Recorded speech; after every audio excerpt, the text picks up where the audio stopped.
Hey guys, so welcome back.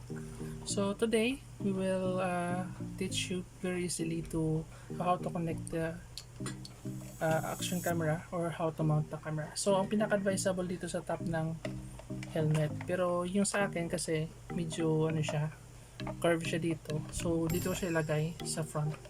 Sa front mayroon tatlong holes. So dito ko siya i-center.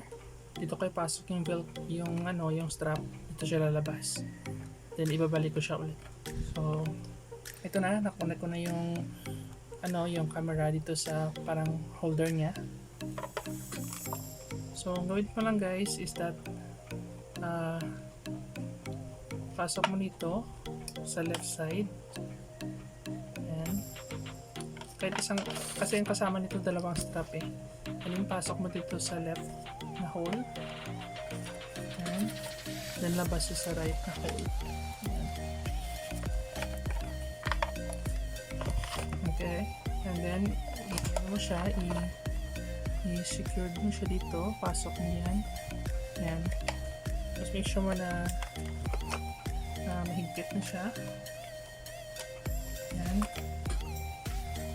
May kasama pa itong guys dito, parang adhesive, hindi ko siya nagamit naman kasi I'm not planning to fix it. Na permanent. So lagay ko na siya dito. Yan, na-center na siya. Then balik ko ulit yung strap. Hilahin mo dito sa ilalim. Then balik sa ilok mo siya doon sa kung saan siya pumasok nung una. Okay? And then after that, make sure mo lang na secured na siya.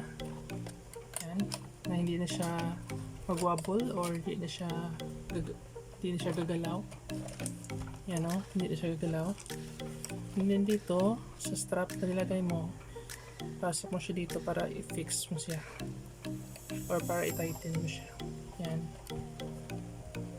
So, okay na, hindi naman siya sa bababa. At na-center naman siya. And then once you put it here, yan. Okay, so once you dito, mayroon pang may clamp siya dito eh. So i-clamp mo siya dito.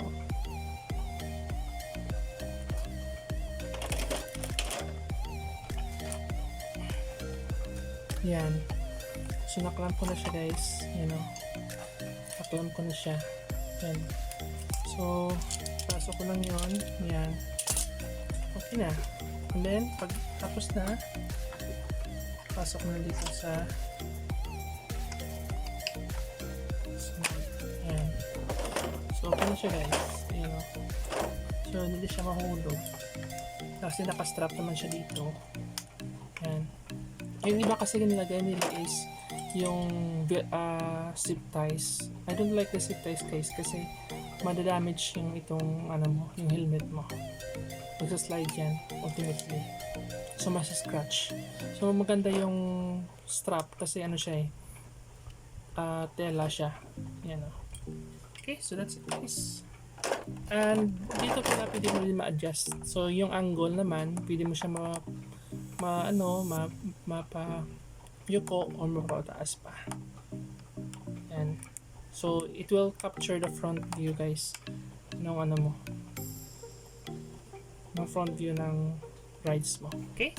So we will share you the video later on guys. So thanks. That's the small tutorial for the day.